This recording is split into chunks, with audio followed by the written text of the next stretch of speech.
బలలో చేయి వేయాలి కాబట్టి వేస్తాం వెళ్ళిపోతాం అన్నట్టుగా కాదు. వాక్యపు వెలుగులో మనల్ని మనం పరీక్షించుకోవాలి. వాక్యపు వెలుగులో మనం పరీక్షించేందుకు కొరకై దేవుని వాక్యాన్ని మనం సమీపించే వారంగా ఉంటాం. అందుకొరకు మొదటి రాజుల గ్రంథం 17వ అధ్యాయము మొదటి వచనం. మొదటి రాజుల గ్రంథం 17వ అధ్యాయము మొదటి వచనం. అందరము కలిసి ఈ యొక్క భాగాన్ని మనం చదువుకుంటాం. అంతటి గిలాదు కాపురస్తుల సంబంధియును తిష్బీయుడైన ఏలియా ఆహాబునందుకు వచ్చి, ఎవరి సన్నిధిని నేను నిలబడి ఉన్నానో ఇశ్రాయేలు దేవుడైన యెహోవా జీవముతోడు నా మాట ప్రకారముగా ఈ సంవత్సరంలో మంచైనను వర్షమైనను పడదని ప్రకటించెను. దేవుడు మన కొరకై ఈ వాక్య భాగమును దీవించుగాక. గత కొన్ని దినాలుగా మరి ఈ వాక్యాన్నే, ఈ వచనాన్నే మనం చదువుతూ ఉన్నాం. ఏలియాను గురించి చూసాం, గిలాదు గురించి కొన్ని దినాలు చూసాం. అయితే ఇప్పుడు ఈ ఏలియా ఎవరు అంటే, బైబిల్లో చాలామంది వ్యక్తులు ఉన్నారు. వారి బాల్యం నుంచి వారి ఎక్కడ పుట్టారు, ఏ ఊళ్ళో పుట్టారు, వాళ్ళు ఎలా పెరిగారు, ఎక్కడికి వెళ్ళారు, ఏమేమి పనులు చేశారు, ఇవన్నీ రాయబడ్డాయి. కానీ ఏలియా గురించి ఎందుకంటే ఎక్కువ సమాచారం లేదు. మరి ఆయన బాల్యం ఎలాంటిదో తెలియదు. అయితే ఏలియా ఎలాంటి వాడు అని అంటే, దేవుని యందు ఎంతో భయభక్తులు కలిగిన మనుషుడు, దేవుని యందు రోషం కలిగిన వాడు. ఆ మాట కూడా ఉంది బైబిల్లో 2వ అధ్యాయంలో. అయితే ఇప్పుడు ఈ ఏలియా ఏం చేస్తూ ఉన్నాడు? ఆహాబు అనే రాజు దగ్గరికి పోయి ఏమన్నాడు చెప్పండి? ఎవని సన్నిధిని నేను నిలవబడి ఉన్నానో. ఈ ఒక మాట మనము మన జీవితాలని అన్వయించుకునే వారంగా ఉంటాం. ఇప్పుడు ఏది అంటున్నాడు? ఎవని సన్నిధిలో నేను నిలవబడి ఉన్నాను. ఎక్కడున్నాడంటే ఏలియా దేవుని సన్నిధిలో నిలబడి ఉన్నాడు. అంటే ఇప్పుడు రాజు దగ్గరికి వచ్చాడు. రాజు దగ్గర దేవుని సన్నిధి లేదు కదా. దేవుని మందిరం అంటే మనం అనుకోవచ్చు, దేవుని సన్నిధిలో నిలబడడం అంటే ఆదివారం నాడు మందిరానికి రావడం అని అనుకుంటాం. అయితే ఏలియా ఇప్పుడు ఆహాబు రాజు దగ్గరికి వెళ్ళాడు, రాజుగారి కోటలోకి వెళ్ళాడు, అక్కడ సన్నిధి లేదుగా. అయితే ఎందుకు ఆ మాట అర్థం ఏమిటి అని అంటే, నేను ఎప్పుడూ కూడా దేవునితోనే ఉన్నాను అని అర్థం. నేను ఎప్పుడూ కూడా, ఎల్లప్పుడూ కూడా ఆయన సన్నిధిలో ఏం చేస్తున్నాడట? ఏలియా నిలబడి ఉన్నాడు. నేను ఎవని సన్నిధిలో నిలబడి ఉన్నానో. అక్కడ ఏం చేస్తున్నాడంటే ఏలియా నిలబడి ఉన్నాడు. అక్కడ నిలబడడం అంటే ఏమిటి? దేవుడు చెప్పాడు మోషేతో, నిర్గమాకాండం 33వ అధ్యాయంలో. నిర్గమాకాండం 33వ అధ్యాయంలో మోషేతో దేవుడు మాట్లాడి ఏమని చెప్పాడు? 21వ వచనం చదవండి. మరియు యెహోవా, ఇదిగో నా సమీపంలో ఒక స్థలం ఉన్నది, నీవు ఆ బండ మీద నిలువవలెను. అప్పుడు నిలబడడం అనేది మనం చూస్తాం. ఇప్పుడు మోషేతో దేవుడు చెప్పాడు. మోషేతో ఏమని చెప్పాడు? నీవు ఇక్కడ ఒక స్థలం ఉంది, ఆ స్థలం దగ్గర నీవు ఆ బండ మీద నిలవవలెను. ఎక్కడ నిలబడమన్నాడు దేవుడు మోషేని? బండ మీద నిలబడు అన్నాడు. కీర్తన గ్రంథం 40వ అధ్యాయంలో జిగట గల దొంగ ఊబిలో నుంచి దేవుడు మనల్ని పైకెత్తి, 40వ అధ్యాయం 2వ వచనం, పైకెత్తి నాశనకరమైన గుంటలో నుండి, దొంగ ఊబిలో నుండి పైకెత్తెను, నా పాదములు బండ మీద నిలిపి నా అడుగులు స్థిరపరిచెను. నా పాదములు ఎక్కడ నిలిపాడు? బండ మీద నిలిపి. ఆరాధనలో చూసాం, ఏమని చూసాం? మనం ఎవరు అంటే దేవునికి దూరస్తులు, సమీపస్తులు కాదు, ఎంతో దూరంగా ఉన్నవారు. అయితే ప్రభు ఏం చేశాడు? ఏలు వేసి దగ్గరికి పిలుచుకున్నాడు. దగ్గరికి పిలుచుకొని ఇప్పుడు భక్తుడు ఏమంటున్నాడు? నా పాదములను ఎక్కడ నిలిపాడంట? బండ మీద నిలిపాడు. కాబట్టి మన పాదాలు ఎక్కడ నిలిపాడు? బండ మీద నిలిపాడు. జారి పడకుండా మన అడుగులను ఆయన బండ మీద ఏం చేస్తూ వచ్చాడంటే స్థిరపరిచాడు. మోషేతో అన్నాడు, మోషే నీవు ఆ బండ మీద నిలబడి, ఆ బండ మీద నిలబడి. ఏంటా బండ? 1 కొరింథీ 10:4 రాయబడి ఉంది. 1 కొరింథీయులకు రాసిన పత్రిక 10:4 ఆ బండ క్రీస్తే. ఆ బండ ఎవరంట? క్రీస్తు. కాబట్టి ఇప్పుడు మోషేతో దేవుడు చెప్పాడు, నీవు ఆ బండ మీద నిలబడు. ఆ బండ మీద, ఆ బండ ఏమను అంటే క్రీస్తే ఆ బండ. ఇప్పుడు ఆ బండ మీద ఏం చేయాలా? నిలబడాలి.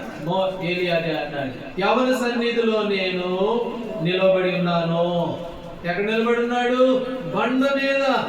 క్రీస్తు అనే బండ మీద, దేవుడు క్రీస్తు అనే సన్నిధిలో. మరి ఏలియా ఎలాంటి వాడుగా ఉన్నాడు? నిలబడి ఉన్నాడు. ఈ బండ క్రీస్తే. యెషయా గ్రంథం 28వ అధ్యాయంలో సియోనులో దేవుడు చెప్పాడు చూడండి. 28వ అధ్యాయము యెషయా గ్రంథం 28:16. 28:16 అన్నాడు, సియోనులో పునాది గల రాతిని వేసిన వాడును నేనే. సియోనులో పునాదిగా రాతిని వేసిన వాడును నేనే. కాబట్టి పునాదిగా రాయి వేసిన వాడు దేవుడు. పునాది అనే రాయి వేసినాడు. కాబట్టి ఆ రాయి, ఆ బండ ఎవరిని చూపిస్తుందంటే ప్రభువైన యేసు క్రీస్తు వారిని చూపిస్తూ ఉంది. కాబట్టి ఈ బండ మీద, ఈ పునాది మీద మోషేతో చెప్పాడు, మోషే నువ్వు ఆ బండ మీద నిలబడు, ఆ పునాది మీద నిలబడు. ఏమిటి పునాది? ఎఫెసీయులకు రాసిన పత్రిక 2:20 ఎఫెసీ 2:20 ప్రవక్తలు అపోస్తలులు చదవండి. 2వ అధ్యాయము. ముఖ్యమైన మూలరాయి ఉండగా అపోస్తలులు ప్రవక్తలను వేసిన పునాది మీద మీరు. కాబట్టి కట్టబడ్డాం మనం. ఏ పునాది? అపోస్తలులు ప్రవక్తలు వారు వేసిన పునాది. సియోనులో నేను ఏం చేశాను? పునాదిగా రాతిని వేసాను. ఆ రాయి, ఆ పునాది మీద ఈనాడు మనం కట్టబడ్డాం. ఎవరు తీసుకొచ్చారు ఈ పునాది మీదకి అంటే అపోస్తలులు ప్రవక్తలు. దైవజనుడు భక్సింగ్ గారి ద్వారా ఈ సంఘం, ఈ సహవాసం, ఈ పునాదులను మనం తీసుకొని రాబడ్డాం. అయితే మోషేతో ఏమన్నాడు? నీవు ఆ బండ మీద. ఏది అన్నాడు? ఎవరి సన్నిధిలో నేను నిలబడి. నువ్వేమో సామాన్యం అనుకుంటున్నావు, నన్ను నువ్వేదో ప్రభువు నమ్ముకున్నాడే క్రైస్తవుడు అనుకుంటున్నావు, కానీ నేను ఆయన సన్నిధిలో నిలబడి ఉన్నాను. కాబట్టి ఆ పునాది మీద నేను నిలబడి ఉన్నాను. అపోస్తుల కార్యములు 16వ అధ్యాయం.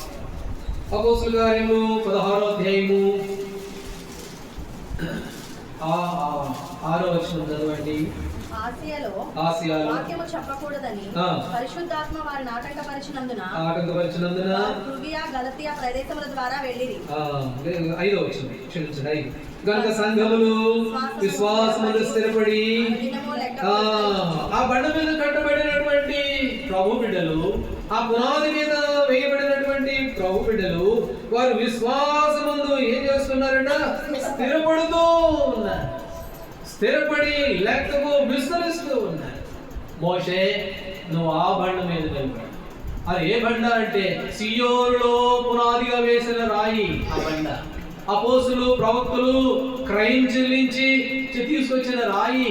ఆ సంఘము, ఆ సహవాసం పునాది. ఆ బండ మీద విశ్వాసమందు లెక్కకు విస్తరించుండేది. ఈనాడు దేవుని బిడ్డలంగా మనం ఈ అనుభవాన్ని మనం కలిగి ఉండాలి.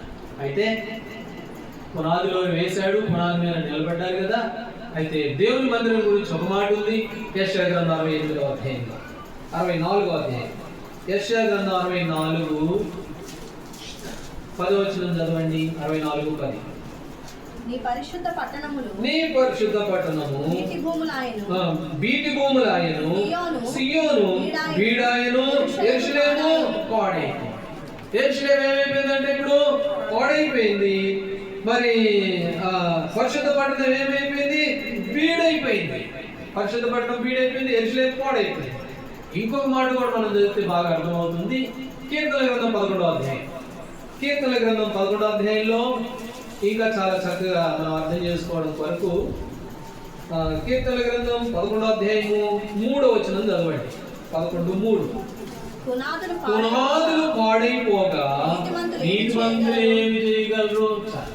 పునాదులు ఏమైపోయినాయి? ఇప్పుడు పాడైపోయింది. యెరూషలేము ఏమైపోయింది? పాడైపోయింది, బీడుమైపోయింది, పునాదులు పాడైపోయింది. కాబట్టి పునాది మీద వేశాడు, పునాది మీద నిలిపాడు. ప్రవక్తలు అపోస్తులు వేసిన పునాది మీద వేస్తే ఇప్పుడు పునాదులు ఏమైపోయినాయి చెప్పండి? పాడైపోయింది. ఎన్నో సంవత్సరాలు, చాలా సంవత్సరాలు ప్రోబిడలు పునాదులు మనం. అయితే ఏమైపోయింది? పునాదులు ఇప్పుడు పాడైపోయిన పరిస్థితి. పాడైపోతే అట్లాగే వదిలిపెడతారా?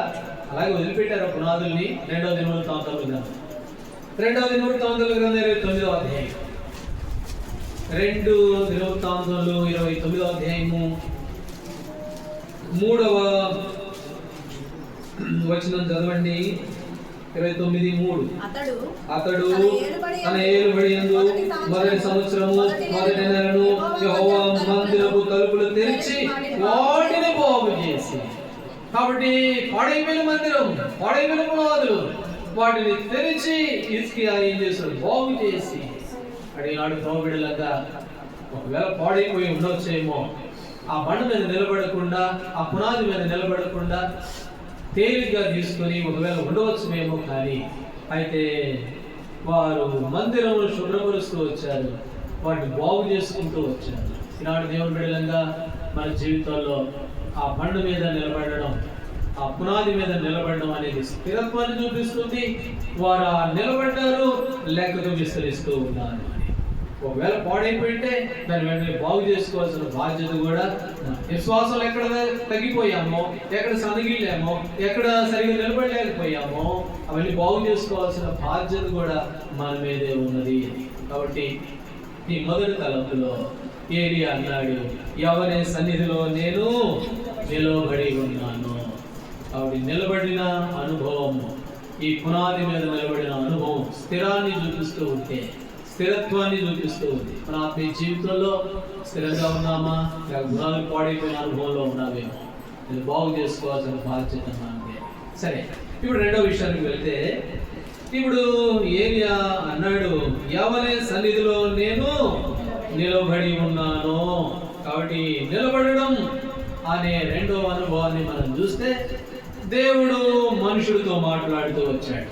యెహెజ్కేలు గ్రంథం 2వ అధ్యాయంలో దేవుడు మనుషుడితో మాట్లాడుతూ 2వ అధ్యాయంలో, అప్పుడు ఆ మనుషుడితో దేవుడు అన్నాడు ఒక మాట, మొదటి వచనం, నరపుత్రుడా నీవు చక్కగా నిలబడము, నేను నీతో మాట్లాడవలను. సరే, నిలబడ్డావు, పునాది మీదకే వచ్చావు, పునాది దగ్గరికే వచ్చావు, మంచిదే. అయితే ఎట్లా నిలబడాలి? నువ్వు చక్కగా నిలబడు. ఎందుకంటే నేను నీతో మాట్లాడాలి, నీకు విషయాలు చెప్పాలి, నీకు ఆత్మీయ బలపరచాలి. అందుకని నువ్వు ఎట్లా నిలబడతావు అంటే చక్కగా నిలబడుతున్నారు కానీ చక్కగా నిలబడట్లా. 18 సంవత్సరాలు, ఒక రోజు కాదు, 2 రోజులు కాదు, 18 సంవత్సరాలు. లూకాసు వార్త 13వ అధ్యాయంలో 18 సంవత్సరాలు అంటే సంవత్సరానికి 52 వారాలు. 52 వారాలు. 18 సంవత్సరాలకి 8 వారాలు. ఇప్పుడంటే మన మీద ఆదివారం, అప్పుడు వాళ్ళకి మధ్యలో కూడా ఏమైనా కలిసారు మధ్యలో. ఎన్ని వారాల నుంచి వస్తుందో లూకాసు వార్త 13వ అధ్యాయంలో. అయితే ఆమె గురించి ఏమని రాయబడింది చూడండి. లూకాసు వార్త 13వ అధ్యాయము 11వ వచనం, 13, 11. 18 ఏళ్ల నుండి దెయ్యం పట్టిన ఒక స్త్రీ నడుము వంగిపోయి ఎంత మాత్రమును చక్కగా నిలబడలేకుండెను. ఎన్నో సంవత్సరాలు అవుతా ఉన్నాయి, ఎంతో కాలం అవుతా ఉంది. మందిరానికి వస్తుంది, పోతుంది, సంవత్సరాలు జరిగిపోతున్నాయి. కానీ ఎంత మాత్రం కూడా ఏం చేయలేకపోతుందట? చక్కగా నిలబడడం చాత కావట్లేదు. మందిరానికి వస్తుంది, నిలబడటానికి వస్తుంది, పునాది దగ్గరికి వచ్చింది, మంచి పునాదిలోనికి వచ్చింది, స్థిరమైన పునాది దగ్గరికి వచ్చింది, చెప్పుకోవడానికి కూడా బాగుంది. ఏమన్నాడు? నేను ఎవరి సన్నిధిలో నిలబడ్డానో అట్లా చెప్పుకోవడానికి బాగుంది, మంచిగా భక్తిగా సహవాసం, సంఘం బాగుంది. అయితే ఎంత మాత్రం కూడా అవేం చేయలేకపోతుందట? చక్కగా నిలబడలేదని. దేవుడు అబ్రహాముని పరీక్షించడానికి ఒక మాట అన్నాడు. అబ్రహాము, నువ్వు ప్రేమించే ఇస్సాకు, నువ్వు ప్రేమిస్తున్నావు చూడు, నీ ఒక్కగానొకడైనా నీ కుమారుడు నాకు బలిగా ఇస్తావా అంటే లోపల బాధపడి ఉండదు. లోపల బాధపడడం కాదు, మనసు ఏడ్చో ఉండొచ్చేమో, కానీ ప్రభు మాటకి కాదం లేకపోయాడు. ఇస్తాను ప్రభు అన్నాడు. అట్లయితే నేను చూపిస్తాను ఒక పర్వతం, అక్కడికి పోయి నీ కొడుకుని బలివు అని అన్నప్పుడు కొడుకు తీసుకొని కట్టెలు తీసుకొని పోయాడు. పోయిన తర్వాత చదవండి ఆదికాండం 22వ అధ్యాయం. ఆదికాండము 22వ అధ్యాయము 9వ వచనం చదవండి. 9వ అలాగు వారిద్దరూ కూడి వెళ్ళి దేవుడు అతనికి చెప్పిన చోటుకు వచ్చినప్పుడు అబ్రహాము అక్కడ బలిపీఠం కట్టి కట్టెలు చక్కగా పేర్చి, చాలండి, కట్టెలు చక్కగా పేర్చి. మనమైతే కొడుకు ఏడువేకు మళ్ళీ కట్లు కూడా పేర్చాలి, అది కూడా చక్కగా పేర్చాలా. విసిరిసిరేసే వాళ్ళమేమో, విసురుడు పసురుడు ఎన్నెన్ని విషయాలు. అయితే అబ్రహాము దేవుని పని విషయంలో, దేవుని విషయంలో తన జీవితంలో అది నష్టమే కావచ్చు, తనకి ఇష్టం లేదే కావచ్చు, అయితే ఎట్లా పేరుస్తున్నాడు దేవుని పని అనగానే చక్కగా దేవుడు అంటున్నాడు, నరపుత్రుడా నువ్వు చక్కగా నిలబడుతున్నావు కానీ ఎంత మాత్రం కూడా చక్కగా నిలబడు. అయితే నువ్వు చక్కగా నిలబెడితే నేనేం చేస్తాను నీతో మాట్లాడు. కాబట్టి ప్రభువుడిగా మన జీవితంలో నిలబెడుతున్నావు, పునాది మీదకి వచ్చాం, ఆ పునాది మీద నిలబడటానికే వచ్చాం, మంచిదే. అయితే నిలబడే విషయంలో ఎలాంటి వారంగా చక్కగా నిలబడుతున్నామా, చక్కగా నిలబడే వారంగా ఉన్నామా? మత్తయి సువార్త 10 మంది కన్యకలు రండి. మత్తయి సువార్త 25వ అధ్యాయంలో ఈ 10 మంది కన్యకలు బయలుదేరారు. ఆ తర్వాత పెళ్లి కుమారుడు వచ్చాడు. పెళ్లి కుమారుడు రాగానే 5గురు ఏం చేశారు? 25వ అధ్యాయం 7వ వచనం చదవండి. 25:7. అప్పుడు ఆ కన్యకలందరూ లేచి తమ దివిటీలను చక్కబరిచిరి, కానీ బుద్ధి లేని కన్యకులు చక్కబరుచుకోలేదు. బుద్ధి కలిగిన వారు చక్కబరుచుకున్నారు, చక్కగా మెచ్చుకున్నారు, చక్కబెట్టుకున్నారు. చక్కగా నిలబడితే ప్రభు మాట్లాడతాడు. కాబట్టి ఆ చక్కగా నిలబడేందుకు వరకే ప్రభు తీసుకుని వచ్చాడు. ఏది అంటున్నాడు? నేను ఎవరి సన్నిధిలో నిలబడి ఉన్నాను. అట్లా ఇట్లా నిలబడటం కాదు, ఎంత మాత్రము చక్కగా నిలబడలేక ఉండడం కాదు. నేను రోషం కలిగిన వాడు, నా ప్రభు కొరకే రోషం కలిగిన వాడు, ఎంతో చక్కగా నిలబడిన వాడు. ఆయన అనలేదులే, కానీ మరి మనం అర్థం చేసుకోవచ్చు. ఆ మాట అంటే సరిపోయింది కాదు. ఎవరి సన్నిధిలో నేను నిలబడి ఉన్నానంటే ఏదైనా బలహీన తింటే ఏనే అనేవాడు, మొన్న నువ్వు ఎట్టి చేసావుగా ఏడ నిలబడ్డావు అనేవాడు రాజు. అయితే అనడానికి అవకాశమే లేదు ఏరియా జీవితం. ఎంతో చక్కగా నిలబడిన మనుషుడు, అది బండ మీద నిలబడిన మనుషుడు. ఆ బండ క్రీస్తే, ఆ క్రీస్తు మీద తన పాదములు స్థిరపరుచుకున్నవాడు, నమ్మకమైన వాడు, చక్కగా నిలబడిన వాడు. 18 సంవత్సరాలు వస్తా ఉంది, పోతా ఉంది, ఎంత మాత్రం కూడా ఏం చేయలేకపోతుందంట. అయితే ఆ దివిడిలో చక్కవరుచుకున్నారు. పెళ్లి కుమారుడు వచ్చాడు, తలుపులు తీశారు. కొంతమంది వెళ్ళారు, కొంతమంది ఆగిపోయారు. ఎందుకంటే చక్కపరుచుకోలేదు, దివిడిలో చక్క చేసుకోవాలా, సిద్ధపాటు లేదు, చక్కగా లేరు. అందుకని మిగతా వారు గడవబడినట్లుగా. క్రైస్తవ జీవితంలో ప్రభుని ఆరాధించి ప్రభు సేవించే నువ్వు నేను మన జీవితంలో నిలబడ్డాం. అది ఎలా నిలబడ్డాం? ఎవరి సన్నిధిలో నేను నిలబడ్డాను అని చెప్పుకున్నట్టుగా మేము భక్సింగార్ సంఘం అండి, సహవాసం అండి, మా పాటలు క్రమం అండి, మా వాక్యం క్రమం అండి, మా ఆరాధన ప్రత్యేకం అండి, మంచిదే. అది ఎలాంటి అనుభవంలో ఉన్నాం? చక్కగా నిలబడి ఉన్నావా? 18 ఏళ్ళ నుంచి ముగిపోయినటువంటి అనుభవంలో ఉన్నాం. ఒక మాట చదువుతాను. ప్రసంగి గ్రంథం 1వ అధ్యాయం. ప్రసంగి గ్రంథం 1వ అధ్యాయము 15వ వచనం చదవండి. 15వ వచనం. వంకరగానున్న దానిని చక్కపరిస సఖ్యము లోపం గలది లేక. వంకరగా ఉన్న దాన్ని ఏం చేయాలట? చక్కపరచడం వీలు కాదు. అయితే సంఖ్యాకాండంలో యాకోబు గురించి ఒక మాట ఉంది. 2వ మాట చదువుతాం. సంఖ్యాకాండము 23వ అధ్యాయము, సంఖ్యాకాండం 23:21. 23:21 చదవండి.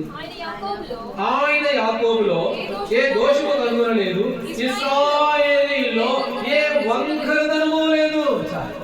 వంకరగా ఉన్నదాన్ని చక్కపరచడం వల్ల కాదు, వీలు కాదు. అయితే యాకోబులో, ఇశ్రాయేలులో, దేవుని ప్రజల్లో ఏ లేదంట, ఏ వంకరదనము లేదు. ఏలియా జీవితంలో ఏ వంకరదనం లేదు, ఏ వంగిపోయిన అనుభవం లేదు. చక్కగా నిలబడిన వాడు.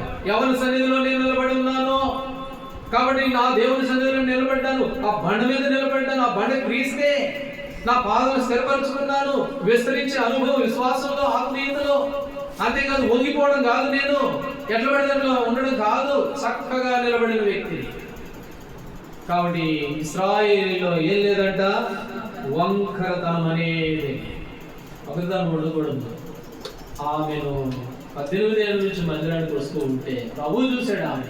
ప్రభు చూసి ఏమన్నాడు, ఆమె ఎంత మాత్రం కూడా చక్కగా నిలబడలేకుండేది. ప్రభుని చేర్చుకున్నది, ప్రభు మాటకు లోబడింది, ప్రభు మాటకు విధేయం చూపింది.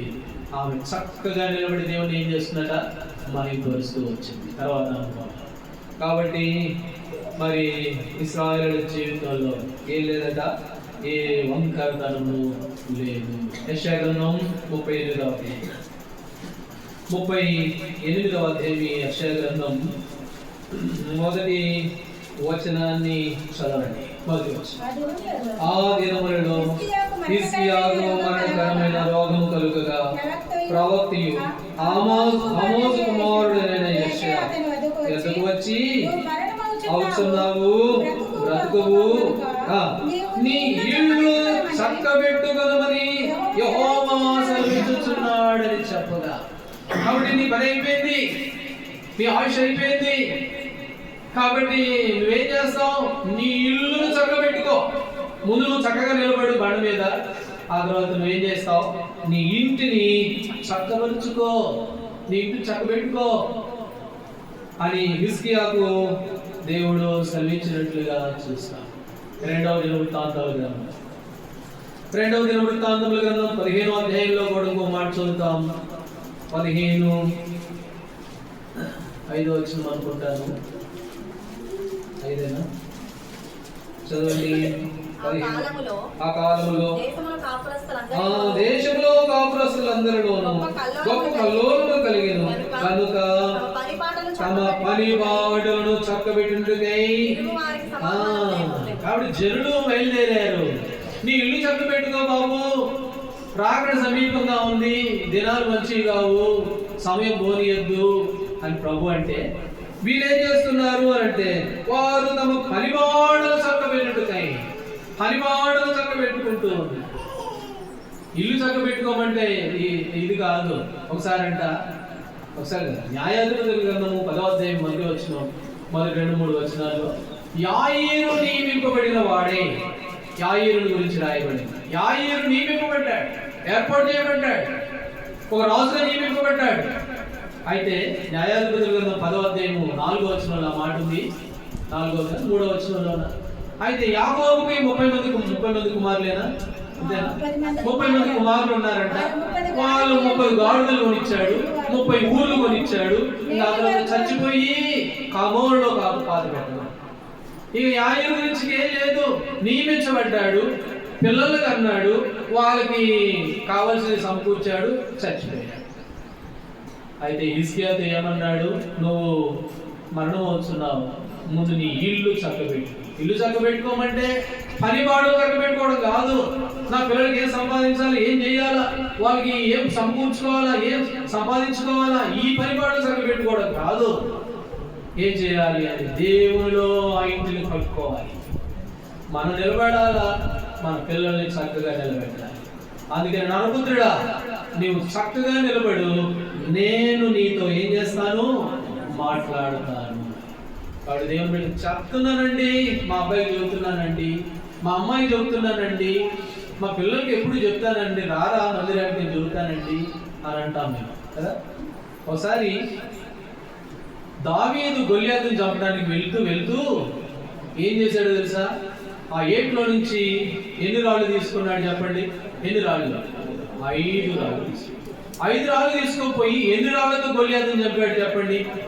ఎన్ని రాయి? ఒక్క రాయితోటే 4 రాళ్ళు ఇంకా అలాగే ఉన్నాయి. ఎందుకు 5 రాళ్ళు? ఒక రాయి చాలు కదా అని అంటే, ఏమో ఈ రాయి తగిలిపోతే ఇంకో రాయి, ఇంకో రాయి తగిలిపోతే ఇంకొక రాయి. కాబట్టి నీళ్లు చక్కబెట్టుకో అన్నప్పుడు మా పిల్లలకి చెప్తున్నానండి, మా వాళ్ళందరికీ చెప్తున్నానండి, నా పక్క వాళ్ళకి చెప్తున్నానండి అంటే, చెప్పు 100 సార్లు చెప్పు. 100 సార్లు చెప్తే 100లో ఒక రాయి అయినా తగులుద్దేమో. కాబట్టి నీ ఇంటిని చక్కబెట్టుకో. నియమించబడ్డాడు యాయీరు, తన వరకు తాను ఉన్నాడు, పిల్లలు కన్నాడు, వాళ్ళు సంపాదించాడు, చచ్చిపోయాడు, కామలు కాదు. కాబట్టి దేవుని బిడ్డలంగా మనం నిలబడే విషయంలో బండ మీద నిలబడ్డాము మంచిది, అయితే ఎలా నిలబడ్డాము అని, చక్కగా నిలబడ్డామా, వంగిపోయినట్టుగా నిలబడ్డామా? అది లోపం కలిగింది ఎక్కడికి రాదట, లెక్కలోకి ఎంత మాత్రం కూడా. ఒకదాన్ని చక్కపరచడం సఖ్యం కాదు, లోపం కలిగింది లెక్కలోకి. కాబట్టి మనం నిలబడిన విషయంలో ఏ విధంగా నిలబడి ఉన్నాము అనేది రెండోదిగా మనం పరీక్షించుకునే వారంగా. సరే, ఇప్పుడు మూడో విషయానికి వెళ్దాం. మరి ఏలియా అన్నాడు, యెహోవా సన్నిధిలో నేను నిలబడి ఉన్నాను అన్నప్పుడు, ఈ నిలబడడం గురించి మూడోదిగా మనం గమనిస్తే దానియేలు గ్రంథం 10వ అధ్యాయం. దానియేలు గ్రంథం 10వ అధ్యాయము 21వ వచనాన్ని తీసిన వారు చదవండి. దానియేలు గ్రంథం 10:21. అయితే సత్య గ్రంథమందు రాసినది మీతో చెప్పుదును, మీ అధిపత్యకు మిఖాయేలు గాక ఈ సంగతుల గురించి నా పక్షముగా నిలువ తెగించిన వాడొక్కడును లేడు. ఇక్కడ కూడా మరలా నిలబడడం అనేది కనపడుతూ, ఆ పూర్తి పదం అక్కడ లేదులే కానీ, నా విషయమై నా పక్షమున మిఖాయేలు తప్ప, ఆ నమ్మకస్తుడు తప్ప, మిఖాయేలు తప్ప నా పక్షాన నిలబడేవాడు, నిలువ తెగించిన వాడు. ఆ పదం ఎంతో బాగుంది. నిలువ తెగించిన వాడు ఒక్కడు కూడా లేడంట. అటు ప్రభు విషయంలో దేవుని బిడ్డలుగా ఎలాంటి వారుగా ఉండాలి? తెగించేవారుగా ఉండాలి, తెగించి నిలబడేవారుగా. ఆహాబు మహాకోపిష్టి రాజు. ఆహాబు చాలా కోపం. రాజు గారి కోపం వస్తే సామెత ఉందిగా, ఏంటి చెప్పండి సామెత? రాజుగారు తలుచుకుంటే దెబ్బలకి ఇంకేం కొద్ది ఉంటుంది చెప్పండి. అట్లాంటి కోపిష్టి దగ్గరికి పోయాడు. ఎవరు? ఏలియా ప్రవక్త, దేవుని సేవకుడు. దేవుని సేవకుడు ఏముంటుంది? దేవుని సేవకుడి దగ్గర ఏమి ఉండదు. అది అట్లాంటి వాడు ధైర్యంగా పోయాడు, తెగించాడు ప్రభు కొరకే. ఆయన దగ్గర పోయి మాట్లాడేవాడు నా వల్ల కాదండి అని అల్ల ఏలియా. ఎందుకంటే బండ మీద నిలబడిన వాడు, వంకరగా నిలబడిన వాడు కాదు, చక్కగా నిలబడిన వాడు, తెగించిన వాడు, నా పక్షమున నిలువ తెగించిన వాడు ఒక్కడు కూడా లేడు. కాబట్టి మనం నిలబడుతున్నాము, చక్కగా నిలబడుతున్నాము, మంచిదే. రెండవ అనుభవము. మూడవదిగా ప్రభు విషయంలో ఎలాగ నిలబడుతున్నాము. దావీదు గురించి ఒక చక్కటి మాట చదువుతాం. మొదటి సమూయేలు గ్రంథం 19వ అధ్యాయం. మొదటి సమూయేలు గ్రంథం 19వ అధ్యాయము 5వ వచనం చదవండి. అతడు ప్రాణమునకు తెగించి ఆ ఫిలిష్తీయుని చంపగా యెహోవా ఇశ్రాయేలులందరికీ గొప్ప రక్షణ కలుగు చేసెను. చాలండి. అతడు ప్రాణమునకు తెగించి, దావీదు ఆరుమూల జానుడు, క్షమించండి, ఎవరు? గొల్యాతు మహావీరుడు, శూరుడు. సౌలు అన్నాడు, అయ్యా నువ్వు బాలుడు, నీ వల్ల కాదులే, పోయి పో అంటే లేదు, ప్రాణమునకు తెగించి పోయాడు. ఎప్పుడైతే తను ప్రాణమునకు తెగించి పోయాడో ఇశ్రాయేలు అందరికీ ఏమొచ్చింది? రక్షణ, గొప్ప రక్షణ. కాబట్టి నా నిమిత్తమై నా పక్షమున తెగించిన వాడు, నిలువ తెగించిన వాడు ఒక్కడునోలే. దావీదు నా ఇష్టానుసారం, దావీదు నాకు ప్రియుడు, దావీదు నాకు ఇష్టమైన వాడు. ఎందుకనంటే తన ప్రాణమును తెగించి నిలబడిన వాడు. వాడు నిలబడే వాళ్ళు కావాలా? దావీదే కాదు, దావీదు దగ్గర అనుచరులు 3 ఉన్నారు. ఈ దావీదు ఏమన్నాడంటే, 2వ సమూయేలు గ్రంథం మీకు తీయదులే కానీ, శత్రువులు ఉన్నారు ఆ ఊరు బయట. ఆ శత్రువులు వెనక ఒక బావి.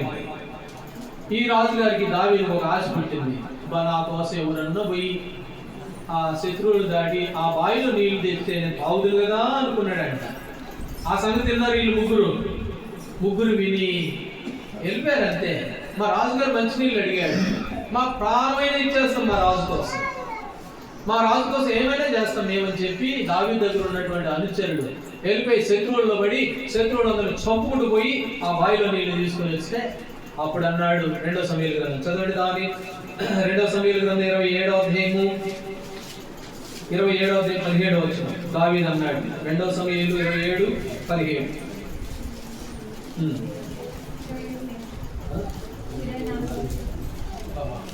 23:17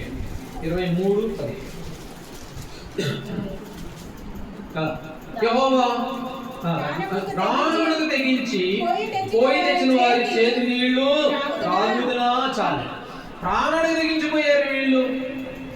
దావీదు తన ప్రాణానికి తెగించి పోరాడేవాడు, ఆయన దగ్గర ఉన్న అనుచరులు కూడా అట్లాంటి వారే. ప్రభు అంటున్నాడు, నా పక్షముగా నిలువ తెగించిన వాడు తెగించేవారు కాదు.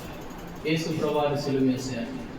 యేసు ప్రభువుని సిలువేస్తే యేసు ప్రభుతోనే ఉన్నాడు పేతురు. యేసు ప్రభుతోనే తిరిగాడు, అద్భుతాలు చూశాడు.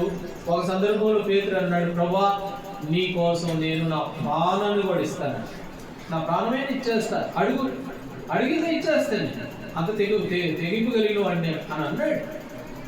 అంటే ఈ నేను అన్న మాటలన్నీ లేకపోయినా ఆ ఉద్దేశంతో అన్నాడు. అయితే ప్రభువును పట్టుకొని తీసుకుని పోతా ఉంటే పేతురు దూరంగా వెంబడించాడు. ఒక చిన్న అమ్మాయి వచ్చి, ఏంటయ్యా నువ్వు ఆయనతో పాటు ఉన్నాడు కానీ ఓ అమ్మాయి ఆయన ఎవరు నాకు తెలియదు పోవాలి భయపడ్డాడు. అధికారులకు రాజులకు భయపడ్డాడు. అయితే అక్కడ ఒక ఆయన ఉన్నాడు. లూకాసు వార్త 23వ అధ్యాయం 51వ వచనం 23:51. అతడు సజ్జనుడును నీతిమంతుడనై ఉండి వారి ఆలోచనకు వారు చేసిన పనికిని సమ్మతింపగా దేవుని రాజ్యం కొరకు కనిపెట్టుచుండువాడు. ఈయన ఎవరు? ఇక్కడ ఒక ఆయన యోసేపు అనే ఒక మనుషుడు. ఈయన దేవుని రాజ్యం కొరకు ఎదురు చూసేవాడు, కనిపెట్టుకొని ఉన్నవాడు. మార్కు సువార్త 15వ అధ్యాయం 43వ వచనం 15:43. కనుక సాయంకాలమైనప్పుడు అరిమత్తయి యోసేపు తెగించి పిలాతు వద్దకు వెళ్ళి యేసు దేవుని తనకిమ్మని తెగించి ఈ యోసేపు శిష్యులందరూ యేసు ప్రభు చూసి భయపడి పారిపోతే ఈయన శిష్యుడు కాదు. అయితే దేవుని రాజ్యం కొరకు ఎదురు చూసే మనిషి, ఒక విశ్వాసి, ప్రభుని ఎరిగిన వాడు, ఆత్మీయుడు. పిలాతు దగ్గరికి పోయాడు తెగించి. ఒకవేళ జైలు వేసినా వేయచ్చు. అయితే కొని ఏమన్నా కానీ నా ప్రభు కొరకు ఏమన్నా కానీ తెగిస్తాను నేను అని చెప్పి అరిమత్తయి యోసేపు తెగించి పిలాతు దగ్గరికి పోయి, రాజు దగ్గరికి పోయి, అయ్యా ఆయన దేహం నాకు ఇస్తావా? ఆయన మనిషినట్టు తీసుకెళ్లి జైల్లో పడేసే సందర్భం అది. ఆయన మనిషిని చెప్పుకుంటే చాలు, సంఖ్యలతో జైలు అవసరమైన ఈయన కూడా సిలివేస్తారు. అట్లాంటి వాతావరణం ఆ వాతావరణంలో దేవుని రాజ్యం కొరకే ఎదురు చూసేటువంటి మనుషుడు, ఆత్మీయుడు ఏం చేస్తూ ఉన్నాడు? తెగించి పిలాతు దగ్గరికి పోయినట్లుగా చూస్తాడు. అదే ప్రభు నా పక్షమున నిలువ తెగింపిన వాడు ఒక్కడు కూడా. కాబట్టి ఎలాంటి వారంగా ఉన్నాను? నేను ఎవరి సన్నిధిలో నిలబడి ఉన్నానో ఆ సన్నిధి పునాది స్థిరమైనది. సియోనులో రాతిగా వేసాడు ఆ బండ మీద నిలబడ్డాం స్థిరంగా. మనం ఒకటి స్థిరంగా ఉన్నామో లేమో కానీ మనం పరీక్ష చేసుకోవాలి. రెండోది నిలబడ్డాము. ఎట్లా నిలబడ్డావు? చక్కగా నిలబడు. వంకరటింకరగా ఎందుకు నిలబడతావు? అయితే ఎంత మాత్రం కూడా చక్కగా నిలబెట్టడం కుదరట్లేదంట. వంకరగా ఉన్నదాన్ని సఖ్యపరచడము సఖ్యం కాదు. ఆ విషయంలో ఒక సామెత ఉంది. ఏమన్నదంటే వంకరగా ఉన్నది చక్కగా రావాలంటే ఏం చేయాలి చెప్పండి? ఏం చేయాలి? వంకరగా ఉన్నది ఎక్కడి నుంచి చిరపడుతుంది, పొయ్యిలో పెడితే చక్కగా వచ్చేస్తుంది. పొయ్యిలో పెట్టామనుకోండి దాన్ని చక్కబడడం వల్ల కాదు. అయితే ప్రభు అంటున్నాడు చక్కగా నిలబడు. అబ్రహాము చక్కగా పేర్చాడు, నీ ఇల్లు చక్కబెట్టుకో, కాబట్టి చక్కగా నిలబడడం అనేది రెండవ భాగం. అయితే ప్రభు పక్షాన నిలబడవలసిన వారుగా తెగించి నిలబడేవారు. ఈ అరిమత్తయి యోసేపు అనే మనుషుడు ప్రభు కొరకై తెగించిన వాడు అని. తన ప్రాణానికి ముప్పు వచ్చినా, తన ప్రాణానికి ప్రమాదం అని తెలిసినా ప్రభు కొరకై తెగించినటువంటి మనుషుడు. అది నిలబడడం అంటే, దేవుని సన్నిధిలో నిలబడడం, సహవాసంలో నిలబడము అంటే ప్రభు కొరకై తెగించడం. రోమీయులకు రాసిన పత్రిక 16వ అధ్యాయం, రోమీయులకు రాసిన పత్రిక 16వ అధ్యాయము 4వ వచనం, 16:4. వారు నా ప్రాణము కొరకు తన ప్రాణము ఇచ్చుటకైనను తెగించిని. అకుల ప్రిస్కిల్ల ఇద్దరు భార్యాభర్తలు. ఈ అకుల ప్రిస్కిల్లాలు పౌలు అపోస్తలుడి సేవా జీవితంలో, పరిచర్య నిమిత్తంలో వారు నా ప్రాణం కొరకు వారి ప్రాణాలు కూడా తెగించారు. హెబ్రీయులకు రాసిన పత్రిక 10వ అధ్యాయం, ఫిబ్రవరి 10:34. ఫిబ్రవరి 10:34. ఎలాగనగా ఖైదులో ఉన్న వారిని కరుణించి మీరు మరి శ్రేష్టమైనదియు స్థిరమైనదియునైనా స్వాస్థ్యమైనది ఎరిగి మీ ఆస్తి కోల్పోడుకు సంతోషముగా వారు తమ ప్రాణాలు కూడా ఇష్టపడుతూ ఉన్నారు. వారు ఆస్తి కోల్పోవడానికి కూడా ఎట్లా సంతోషము. ప్రభు కొరకై తెగించే విషయంలో, నిలబడే విషయంలో వారు తమ ప్రాణాల మీద ఏ పర్వాలేదు, మా ప్రభు కొరకు మించిందే కాదు.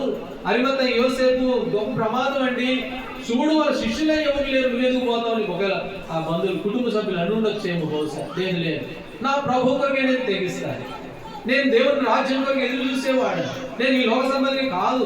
ఒకవేళ లోక సంబంధం అయితే నేను తెగించిన ఎవరు లేకపోతే నాకు ఎందుకు అనుకునేవాడిని.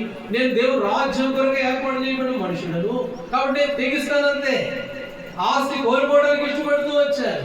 సంతోషంగా సలుగుతూ గొరుగుతూ కూడా కాదు. సలుగుతూ గొరుగుతూ అంటే మత్తయి సువార్త 6వ అధ్యాయం.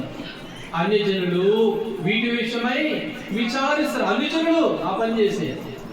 ఇది పోతే ఏమవుతుందో, ఇది చేస్తే ఏమవుతుందో, ఏదో పోదాం. 18 సంవత్సరాలు కాకపోతే 2 సంవత్సరాలు వేసుకుంటే 20 సంవత్సరాలు అవుతుంది, పోయొద్దాం.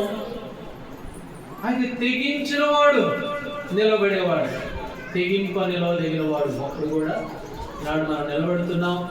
ఎలా నిలబడుతున్నాం? అకుల ప్రిస్కిల్లాలు పరిచర్య విషయంలో పౌలు అపోస్తలుడు స్వయంగా అన్నాడు, వారు నా ప్రాణం కొరకు తమ ప్రాణాలు కూడా ఇవ్వడానికి ఇష్టపడ్డారండి. ఫిలిప్పీయులకు రాసిన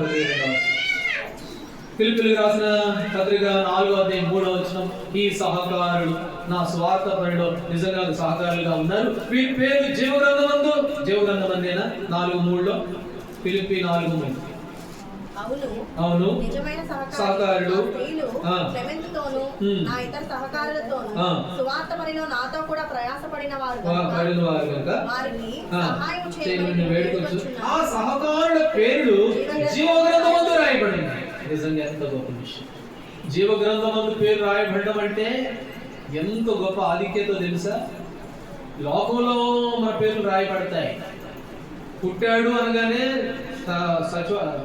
పంచాయతీ ఆఫీస్కి వెళ్ళి పేరు రాయించుకోవాలి. పోయాడు అనగానే మళ్ళీ ఆ పేరు గుర్తించుకోవాలి, మనమే గురించి. అయితే జీవగ్రంథమందు రాయబడుతుంది. ఇదన్నా మనుషులు రాస్తారు. జీవగ్రంథమందు రాసేది ఎవరో తెలుసా? దేవుడే స్వయంగా రాయిస్తాడు మన పేరు. దేవుడి చేత రాయబడతావు. మనుషులకు ఎవరు లేదు అధికారం, దేవదూతలకు కూడా లేదు అధికారం. నీ పేరు రాసే అధికారం దేవదూతలకు కూడా. దేవుడే స్వయంగా రాస్తాడు. గోడ మీద రాస్తాడు. గోడ మీద రాశాడు దానియేలు కాలంలో. ఇక దాని గురించి నేను అటు పక్కకు పోతుంది ఇప్పుడు కాదు. కాబట్టి ఇక్కడ అంటాడు, తెగింప ఈ సహకారులు వారి నిజమైన సహకారులండి. వారి పేర్లు జీవగ్రంథమందు రాయబడి ఉన్నవి. యెషయా 6వ అధ్యాయం 8వ వచనం. యెషయా 6:8. 6వ అధ్యాయం 8వ వచనం. నేను ముగిస్తాను. ఇక అప్పుడు నేను ఎవరిని పంపెదను, నా నిమిత్తం ఎవరు పోను అని చెప్పగా అని పోనని ప్రభు సెలవీగా వీటిని అంతటి నేను చిత్తగించుము, నేనున్నానండి. ఇప్పుడు ప్రభు అడుగుతున్నాడు, ఎవరు పోతాడు నా కోసం? ఎవరు తెగించి నిలబడేవాడు ఎవడు అని అంటే ఇప్పుడు ఏమంటున్నాడు? నేనున్నానండి. చెప్పగలగాలి ప్రభు బిడ్డలు. సమూయేలుతో దేవుడు మాట్లాడాడు. 1 సమూయేలు 3వ అధ్యాయం దేవుడు సమయలు సమయలు అని పిలవగానే చిత్తమండి అని అన్నాడులే కానీ ఎక్కడికి వెళ్ళాడు చెప్పండి? సమయలు ఏలి దగ్గరికి పోయాడు. ఏలి దగ్గరికి పోయి ఏమండి ఏలి గారు తాతగారు నన్ను పిలిచారా అంటే, నేను పిలవడం ఏంటయ్యా, పోయి పడుకోబో. మళ్ళీ దేవుడు పిలిచాడు. సమయాలు చిత్తమండి మళ్ళీ పోయాడు ఏలియా గారు. 3 సార్లు పోయాడు. అర్థమైపోయింది. ఈసారి పిలిస్తే ఏమన్నాడు? 10 సమయాల గ్రంథం 3వ అధ్యాయము 9వ వచనం మీద 10 సమయాల గ్రంథము పండుగము ఆలోచించున్నాడు. ఆజ్ఞయము ఎవడు పోతాడు నా కోసం, ఎవరు పంపిస్తాడంటే నేను ఉన్నానండి చెప్పాలి. వినడమే కాదు, ఆజ్ఞయము నీ దాసుడు ఆలకించుచున్నాడు. 7వ వచనం చదవండి. 7వ వచనం. సమూయేలు అప్పటికి యెహోవాను ఎరుగకు, వింటున్నాడులే గాని ఎరగని వాడు, వింటున్నాడు గాని ఇంకా దేవుడిని ఎరగడు. అందుకనే ఏలి కాడికి పోతూ ఉన్నాడు. అందుకనే ఏలి మనుషుడు చూస్తూ ఉన్నాడు కానీ దేవుడిని చూడట్ల. ఏ కారణం అంటే యెహోవాని ఇంకా ఎరగల, స్వరాన్ని అయితే వింటున్నాడు కానీ దేవుడిని ఎరగల. అందుకనే దేవుని దగ్గర పోవట్ల. అయితే దేవుణ్ణి ఎరిగిన తర్వాత ఏమన్నాడు? యెహోవా నీ దాసు ఆజ్ఞయము చాలు. ఇప్పుడు అంతే, పిలవడం కాదు. ఇప్పుడు పిలిచావు ప్రభా, ఏదో వినపడ్డది, ఇప్పుడు ఆజ్ఞయము ఏం చెప్తావో చెప్పు, అది నేను చేస్తాను. ఎవడు పోతాడు నా నిమిత్తం, ఎవడు పంపేదున్నాడంటే చిత్తవించుము, నేనున్న నన్ను పంపు. యెషయా. కాబట్టి ప్రభు కొరకై తెగించి నిలబడేవారు, దేవుని స్వరాన్ని వినేవారు. అది నిలబడడం అంటే ఎవరి సన్నిధిలో నేను నిలబడి ఉన్నాను అని అంటే ప్రభు స్వరాన్ని వినడము, ఆ ప్రకారం ప్రవర్తించడము, స్థిరంగా నిలబడము, చక్కగా నిలబడడం. ఎట్లా పడితే అట్లా నిలబడడం కాదు. రండి ఇర్మియా గ్రంథం నేను ముగిస్తాను. ఇర్మియా గ్రంథం 26వ అధ్యాయము 5వ వచనం. ఇర్మియా గ్రంథం 26:5. మీరు నా మాటలు విని అనుసరించి నడుచుకొనుడనియు పెందలకడ లేచి పంపుచున్న నా సేవకుల ప్రవక్తల మాటలను అంగీకరించుడని నేను మీకు ఆజ్ఞ, మీరు వినకపోతిరి. కాబట్టి నేను పంపించాను సేవకులను. మత్తయి సువార్తలో యెరూషలేమా యెరూషలేమా ప్రవక్తలు చంపుదానా మీరు వల్లకపోతిరి. వాడి సేవకులు పంపిస్తూ వచ్చాడంట, దేవుని వాక్యం పంపిస్తూ వచ్చాడంట. వీళ్ళు ఏం చేస్తూ ఉన్నారంట? ఏ మాత్రం కూడా వెళ్ళట్లేదు, ఏ మాత్రం కూడా వెళ్ళట్లేదు. అంటే ఏ కారణము, ఎందుకు అని అంటే యెహోవాని ఎరగని పరిస్థితి, ఆత్మీయంగా ఎదగని స్థితి. అయితే ఇక్కడ అంటాడు ఏలియా, ఎవరి సన్నిధిలో నేను నిలబడి ఉన్నాను. కాబట్టి నువ్వు ఆయన సన్నిధిలో నిలబడ్డావు. ఎవరికి లేదు, ఆరాధన చేస్తూ వచ్చాగా ఎవరికి లేని భాగ్యం ఇచ్చావు ప్రభా, నా కొరకు ప్రాణం పెట్టావు ప్రభా, నీవు బలి చేయించావు, బలిగావించవబడ్డావు ప్రభా. నీ బలి లేకపోతే నాకు ఈ భాగ్యం లేదు ప్రభా. ఆయన బలి ద్వారా వచ్చిన రక్షణ ఇది. అయితే ఈ రక్షణ పొందుకున్న నువ్వు నేను ఎట్లాంటి వారు కాబట్టి ఏలియా వలె ఆయన సన్నిధిలో నిలబడాలి. ఆయన సన్నిధిలో నిలబడడం అంటే ఆ బండ మీద నిలబడడం. అది పునాది అపోస్తుల ప్రవక్తల ద్వారా ఏర్పాటు చేయబడిన బండ. ఆ బండలో నిలబడుతూ వచ్చాం. కాబట్టి ఆ బండ మీద నిలబడిన నువ్వు నిలబడటానికి నిలబడుతున్నావు. విస్తరిస్తున్నావా? విశ్వాసం అభివృద్ధి చెందుతున్నామా? నిలబడడం అంటే అదే. లేకపోతే చక్కగా నిలబడు ప్రభు అన్నాడు. చక్కగా నిలబడ్డావు, బాగా ఉంది. అయితే నువ్వు వంగడిగా నిలబడుతున్నావు, అటు ఇటు నిలబడుతున్నావు. అది కాదు పద్ధతి. నువ్వు చక్కగా నిలబడు. నేను మాట్లాడతాను, నేను మాట్లాడాలని ఇష్టపడుతున్నాను నీతో. కాబట్టి చక్కగా నిలబడిన అనుభవం. నీ ఇల్లు చక్కబెట్టుకో, నీ పరిసరాలను చక్కబెట్టుకో, నిన్ను నువ్వు చక్కబెట్టుకో, నీ చుట్టుపక్కల అంతా చక్కబెట్టుకో. కాబట్టి మనం ఏం చేస్తాము? 2వ వృత్తాంతాల గ్రంథంలో వారు పనిబాటలు చక్కబెట్టుకున్నారంట. పనిబాటలు అయితే బాగా చక్కబెట్టుకున్నారు. ఆ పని ఈ పని అని చెప్తే అవి బాగా చక్కబెట్టుకుంటాం, కానీ ప్రభు పని చక్కబెట్టాం. ప్రభు పని అంత అవసరం లేదు. కాబట్టి చక్కగా నిలబడడం అనేది ఎలా నిలబడి ఉన్నామో ఒకసారి జ్ఞాపకం చేస్తాం. 3వదిగా గమనిస్తూ వచ్చాము, నిలబడడం, తెగించి నిలబడడం.